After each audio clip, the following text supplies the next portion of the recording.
Welcome back to Night Vision Radio. I'm your host, Renee Barnett. If you're just joining us, we've been talking with Stephan Sindoni and his research and findings about the mysterious Mount Shasta. Along with us is Cort Lindell, whose research dovetails in many ways with Stephan's research, and they've been discussing that. And Stephan, you were talking to us about something that Grover Cleveland said when we went to break. What I was referring to is that I was surprised to find an article, and it wasn't out very long, but it was stating that the President of the United States, Grover Cleveland, signed a treaty with the people who lived under Mount Shasta. There is a treaty that can be found. If somebody wants to research the Freedom of Information Act, this treaty can be found. There is something that's been written with these people that are underneath Mount Shasta. There's always a paper trail, and this paper trail does exist. I'm here to share that with you now. Very interesting. That is interesting. Save the best for last. Now, some things I wasn't going to talk about, but there were some things I said, you got to share these things because I don't do very many interviews. Cort, you know that. I like Cort a lot, admire him, and I respect him. After talking to him, I realized that for Renee to have him on so often, that he was a real good guy to partner up with, and that this information needed to be shared. I am here to tell you that change starts with us. We need to make the change because people have been blowing smoke for a long time. The school, it was reading, writing, and arithmetic. But then I found out it was to be conned,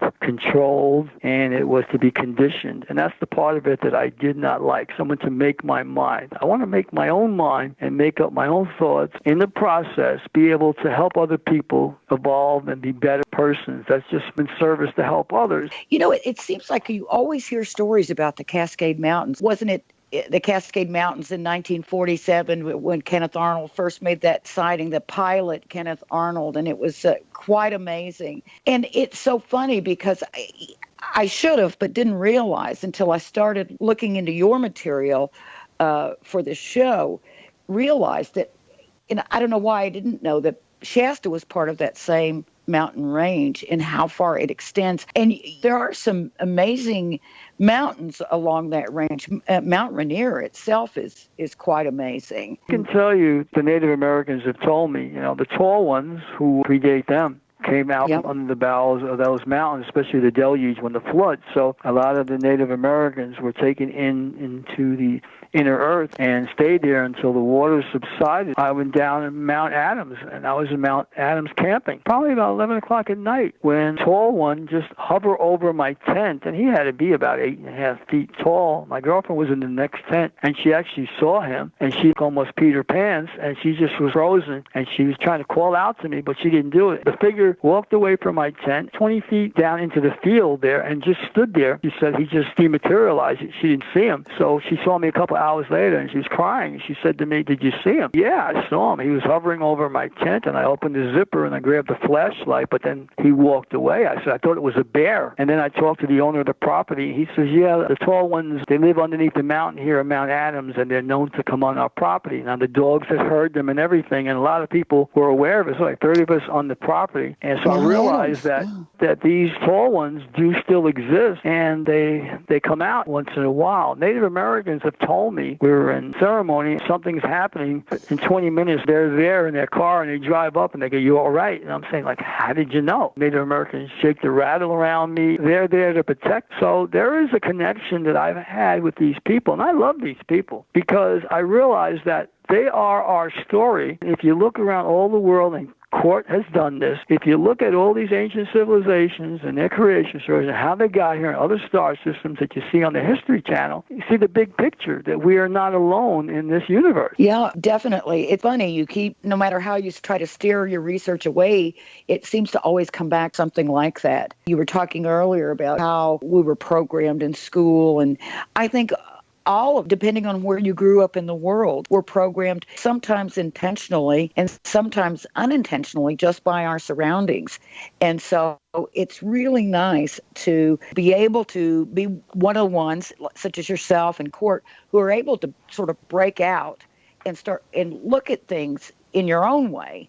And in doing so, you start seeing new things. You start discovering things. It's just really, really exciting. I know you guys have shared a lot of information among each other. I think that's really great. Court and I have talked a lot about how people all around the globe that are following their magnificent obsession, and there's so much information that no one person can put it all together.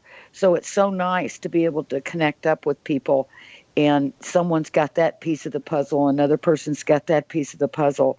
And so we really appreciate the work that both you guys are doing. Well, I thank you very much for having me tonight. I wanted to share the full significance of this and Court's research, because history has a way of repeating itself, good, bad, or indifferent. And if we don't realize, if somebody's pulling the wool over our eyes, it's a confidence game. And they're going to keep going into our pocket, keep stealing and stealing and stealing until we finally had enough of it. But most people don't have the courage to stand up and speak their mind or stop these people from doing what they're doing. They go, well, I'm only one person. Well, no, one person can make a difference. I have millions of people that go to my YouTube channels until the point where they stop my counters from working.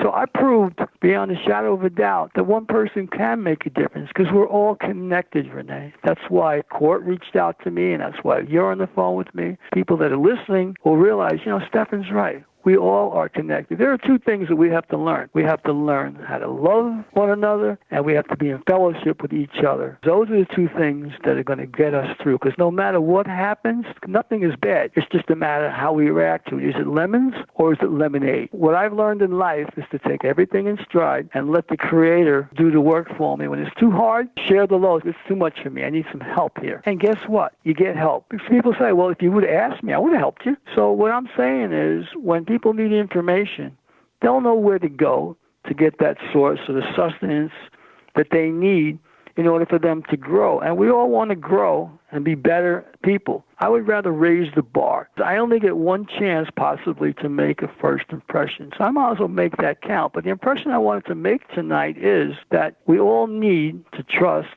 but verify. Understand what's happening around you and be aware. I try to tell people to be the conscious observer to their own experiences in life and see things, what's really going on. And that's kind of what I've done with my two channels and what I try to express. There are many topics I can talk about, but the legend of J.C. Brown has brought a lot of obstacles in my research of it. I want to be able to get to the bottom of it. People realize that there is something going on. Collectively, we all need to go out there and figure out what it is. Yeah, exactly. Now, is that what brought you and Court to connect? Court, why don't you tell that part of it? Sure. Really, when I saw Stefan's story, I hadn't even made a lot of the connections to Mount Shasta in the work I was doing. And then I found out about the Frenchman's Tower in Palo Alto and the Pyramid of Joaquin Miller, who's another person that Stefan talks about in his research. So I saw all the crossover in the historical characters in the kind of scheme that I saw of a reputation, of evolution of places and architecture that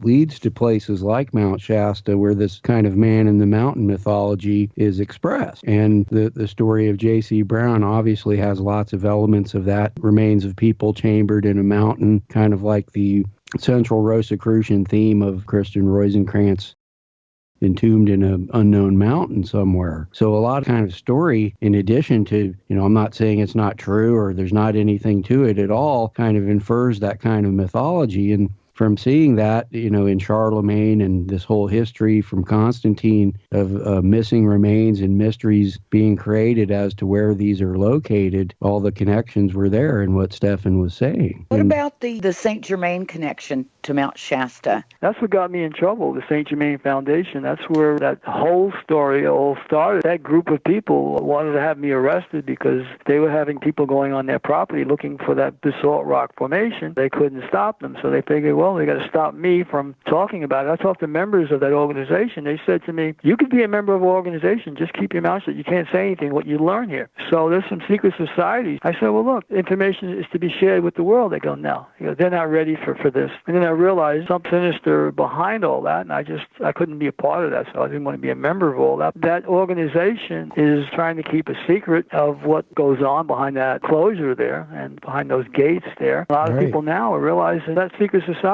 may have some information that they should be sharing with us. What I found was interesting, too, was that the actual historical character of St. Germain, the Count of St. Germain, is related to the Stuart family. But this, too, to the Hudson's Bay Company.